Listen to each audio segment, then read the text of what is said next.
But Mark, let's move on into our next topic, and what we're looking at is the AAF, the Alliance. I'm going to screw this up. The Alliance of American Football.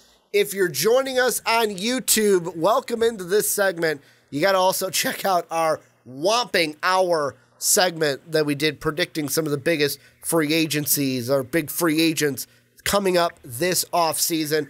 Also, make sure to check us out on iTunes, The Onside Kick, and rate and review us on iTunes and Apple Podcasts. I know you guys are on iTunes. You have it, so please go ahead and rate and review the podcast. But, Mark, we're talking about the AAF. You and I did not have a good weekend because it's official. You became a fan of the Memphis Express a while ago. I became a fan of the Memphis Express the day before the season started because they were the first team, much like you. They were the first team to respond to me on social media. They made me feel loved, so I'm like, you know what? I'm going to give you love in exchange. Our Express got blown out 26-0, but the thing I'm going to ask you is AAF. Now that we're 1 week in the books, the ratings were big for it. Not like huge, but it did beat out the NBA basketball that was going on during the day on Saturday, especially. That was the day that we had the first Fleet versus the Commanders. But the question I want to ask you with this, the AAF, does it have any standing power in your mind, and how long can it last as a league or as an alliance? So, yeah, the thing I'll first say, and this isn't a shot at you necessarily, Ricky, but the alliance, we can just call it the Alliance, instead of AAF. That's how they like to refer to it, as the Alliance. And here's the thing for the Alliance. It didn't matter which one of these leagues came up first, if it was the Alliance, if it was the XFL, if it was the American Canadian Football League, which doesn't exist. It doesn't matter what it was. Whatever came out was going to get ratings. You know, it was going to get attention. And especially because it was on CBS. And it was advertised during the Super Bowl. You know, it was going to get attention. So that is a big part. Now, week 2, there's going to be a much bigger drop-off. One, because it's not going to be on CBS. It actually, I had before something that said what channel you could watch everything on, channel or app or whatever, because you can always watch things from their app. But I don't have it up at the moment. But anyways, you know, it's not really going to be as accessible. I said to you, besides the one game on CBS, I didn't know how to watch any of the other ones. And I've got them pulled up here. So next week's games, you've got the one that's going to be on actual like cable television will be the Stallion and the Iron. That's going to be on TNT. It's a 1 o'clock game on Saturday. The other ones, though, the night game on Saturday is on NFL Network. Actually, both night games are NFL Network. And then the early game on Sunday is CBS Sports Network. So it looks like it's going to be, hey, here's your one. It's going to be on like a CBS. It's going to be on like a TNT. And then the other ones are going to be on premium sports channels, the CBS Sports Network, which you have to pay extra to get, or NFL Network. And that's a big thing because, like I said to you before we recorded the podcast, I used to have NFL Network. When my wife and I got cable, I specifically wanted the NFL Network, and it got bumped up a tier on Comcast. So even though I'm paying the same amount of money, I lost the channel. And you know, it's not just me. A lot of people were very frustrated over that when this decision happened. Anyways, you know, so that's a situation there where it's like, I would love to watch more of these games. I'm not going to be able to, not in this form. You know, maybe I can watch it on the app, because if it's not on a CBS or like a TNT, it's supposed to be on the app apparently. But anyways, my whole point is that CBS game was easy. TNT is less easy. And the app, much less easy. even though we're all sitting here, a lot of us have our smartphones out right now, our tablets, whatever, we can easily download an app right now, but that's not everybody. There are people who are not good at technology. There's people who don't have, smartphones. There's people who don't have all this or just don't know what to do, and they're just going to not do it. The other big thing was, which one was it? The Fleet are in San Diego, right? The San Diego Fleet. Yep, San Diego Fleet and the San Antonio Commanders. So the Fleet game, I'm pretty sure it was their game, but they were bragging that they had 27,000 people go to their game, and it was like, well, yeah, it's easy to get 27,000 people to go to your game when you're selling tickets for $20. And I'm not trying to knock the Alliance or anything. My whole point I'm making is just that it was going to be successful week one. I remember when the XFL came out. Week one of the XFL was amazing. I don't think I watched a single other game. And that's what the AAF, the Alliance, is going to be for a lot of people. Hey, I watched that first game. That was fun. That was it. And I'm done now. And they're probably not going to come back for more. They might, if it was on, they might not change the channel. Probably not going to seek it out, which is not the worst thing in the world. Does anybody in the world watch minor league baseball? I mean, unless you're going to a $5 game because it's just fun and you want to bring your kids.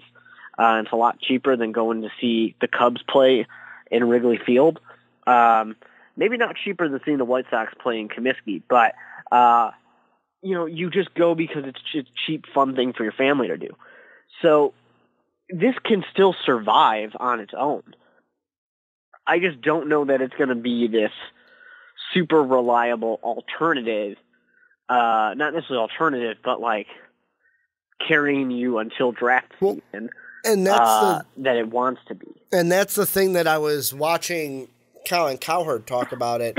As I was waiting for you to call in tonight, Mark, is the most important thing about this, and even the XFL, since the XFL is coming back next year, both of these, the AAF and the XFL, are not looking to compete with the NFL. It's not a USFL thing when Trump was there of like, we got to compete with the NFL. We got to do better. No, this is supposed to be, the NFL's over. All right, we are going to kind of own this kind of springtime. And like Colin Cowherd brought up that I kind of like the idea is once the XFL comes back, maybe they do a thing of like, you have your league, you have yours, then the champions from each play each other. And they kind of... If they have similar enough rules. Exactly. And from what the XFL seems is they're not going old XFL. They are going with, we are going to be a traditional football league. But there were things, watching these games, I kind of like some stuff. Like there were, of course, the big thing that like First Take wanted to talk about was the violence of the AAF. And I'll be honest, I kind of liked seeing a quarterback get blown up and his helmet popping off. And right away I'm like, there's no flag? You're telling me there's no flag on that play. And I kind of liked it. It was a little refreshing. It was kind of like what we want to see. Of course, it's not like there's going to be people that are like, Ricky, you like seeing concussions. No, I don't like that. But that's part of the problem, too. I mean, we talk about our team, the Express, where Christian Hackenberg gets taken out, and then the backup quarterback gets a concussion. And, that's going to be one of my main points. And if I need to wait because there's more you want to say, I'm fine to wait to make this point. But a lot of it's going to be this talent level is not the NFL. Everybody knows that. But if players get injured, we're going to notice that very fast. And probably the last thing I wanted to say, because the violence thing, it was refreshing to kind of see like, this is what I remember football being like.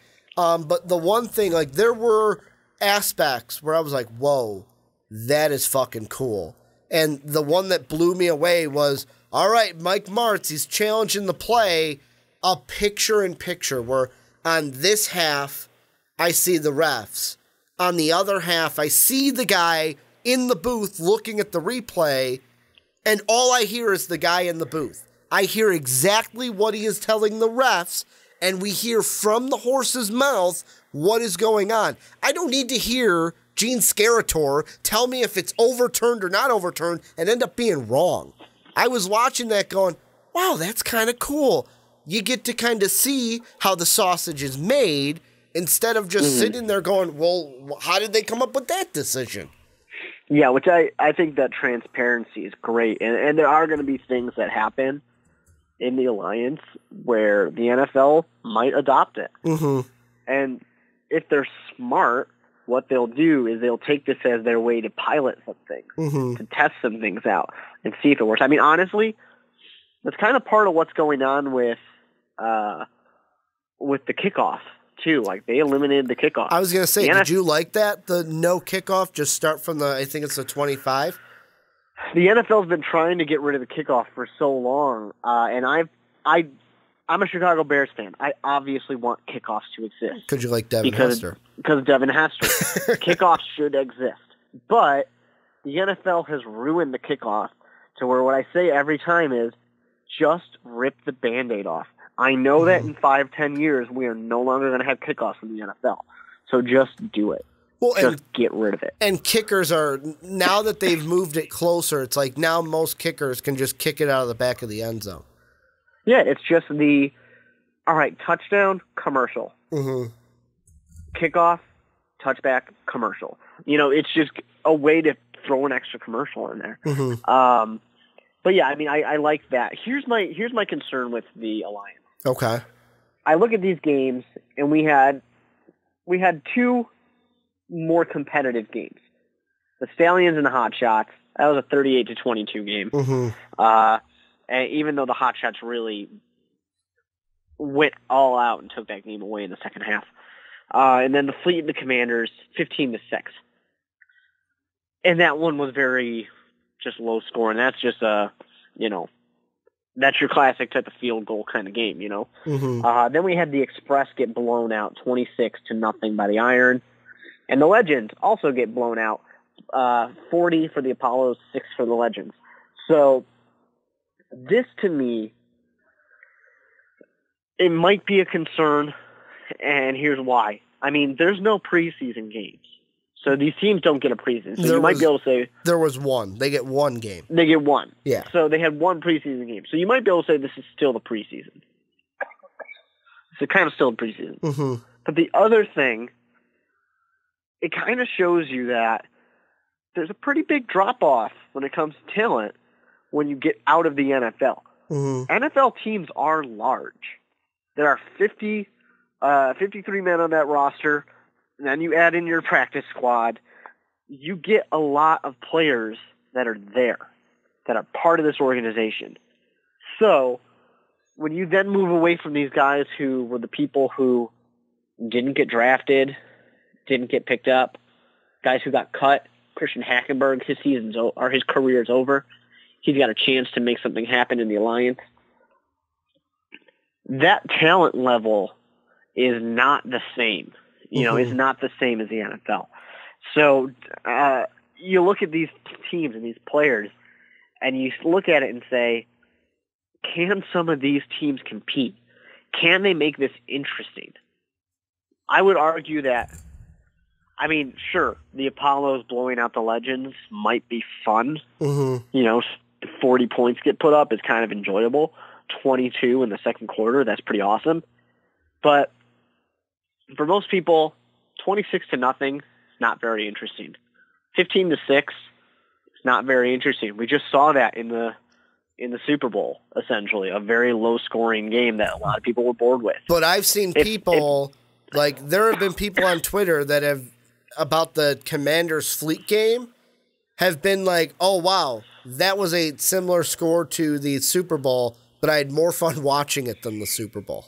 Like, there was that collective out there. But I wonder if those people are just saying that because they want to take a shot at the NFL.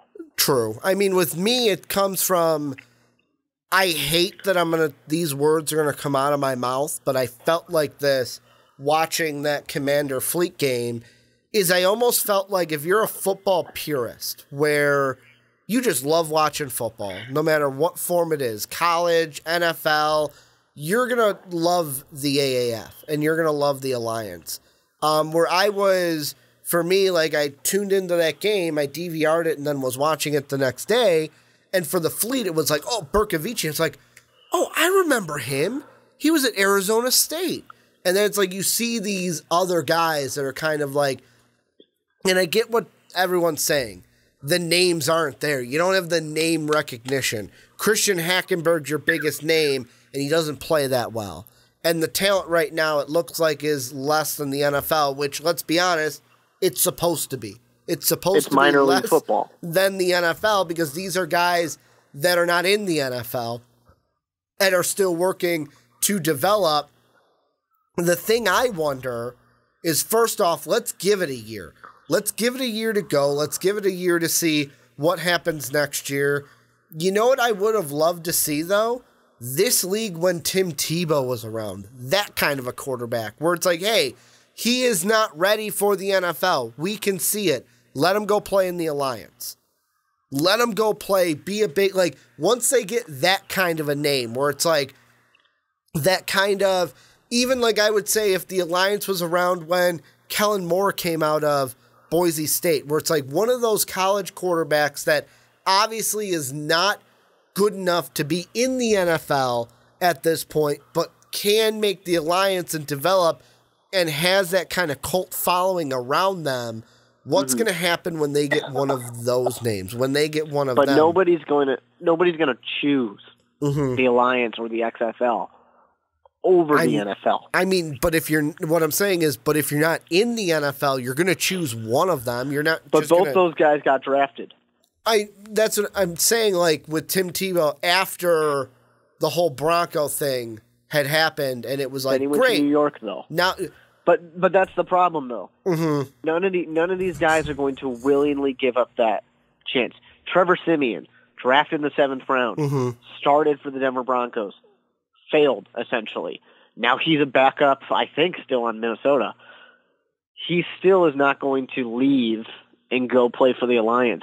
He will be a backup. He'll be a third string or a practice squad player as long as he can. And I'm not saying they're going to choose the Alliance over the NFL. I'm saying like Tim Tebow before he chose baseball. That is what I'm saying, where it's like no NFL team wants you, and they get one of those guys that an NFL team doesn't want them, but an Alliance will take them. Any guy who has any type of brand name to him is going to still. Tim Tebow's a rare exception because Tim Tebow had a cult following for a very different reason than his football playing ability.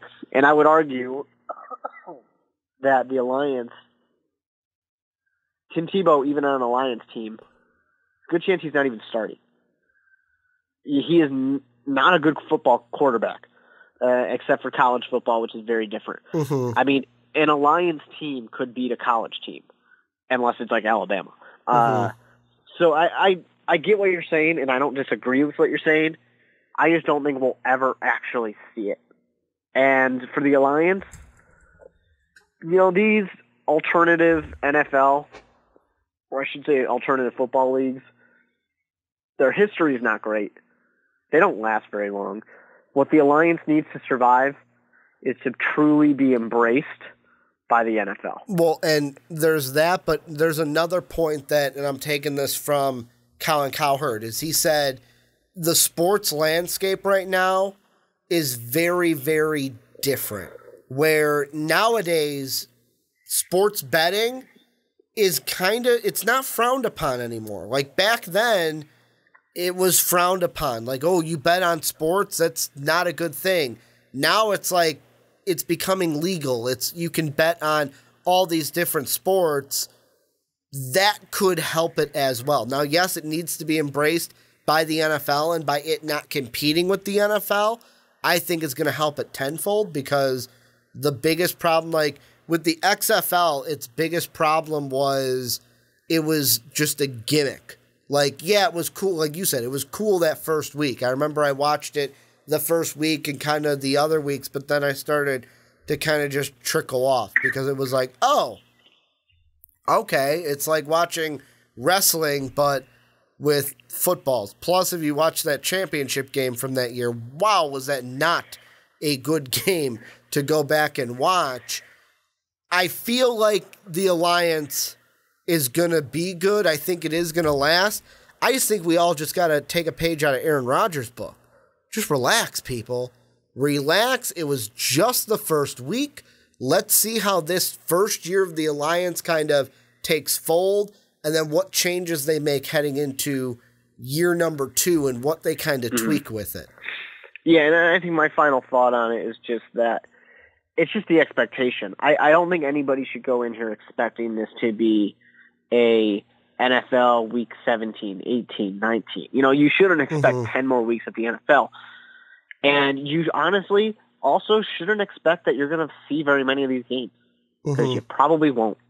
And honestly, you can go around and ask people, hey, you going to watch Alliance football this year? With the exception of this year where people were willing to check it out, the answer is probably going to be no for most people, but that's okay because this should be more compared to minor league baseball, something you go to physically, not something you watch on TV. Here's the thing I want to ask you to kind of close out, and this is kind of how do I want to phrase this? This might be getting ahead of ourselves, but I saw it on Twitter, and I think it's a fun question. Let's say it does well and it sticks around. And eventually, not saying after this year, but eventually they expand. I saw something that, the AAF could possibly expand to 4 more cities, 2 on each side. Give me one city, that you think if we ever get to a point of an AAF expansion, needs an Alliance team. So I'm going to give you one, a nice Midwest city that it deserves it. And it's not the obvious one. People are going to say St. Louis is an obvious one. A lot of people are like, when's an Alliance team coming to St. Louis? My one that I want to give a team to, Grand Rapids, Michigan. Interesting, because would it be too nice, cold? Small market. It's a it's a nice small market. It's a team it's a location where they've got a college, so they're a bit of a college town too. It's very accessible. It would be a great location. I'm interested because the thing that I would think about is besides Salt Lake, like you've got San Diego, San Antonio, Memphis kind of falls into that, but kind of is a little south. Birmingham in the south, Arizona in the heated west. You've got the Apollos, which are in Florida. Atlanta is kind of warm in itself, where they're right now like, hey, we're going to be in spots that are not going to be threatened by winter. But like if you have like San Antonio, they're in the Alamo Dome. They were in a dome. So if you're in a dome, Grand Rapids could work. I didn't even think about it. I think mine's the obvious, Louisville. Louisville, Kentucky, and an Alliance team would fit great. Like, Kentucky is just one of those where they've got the Cardinal, they've got the Wildcats, and they love their college football. Don't really have that pro team. Give them an Alliance team. But this is where you guys come in. Let us know what you think down below in the comment section. First off, did you watch the Alliance? What did you think? What things did you like? What didn't you like? And how long do you think it is going to last? Let us know what you think down below in the comment section.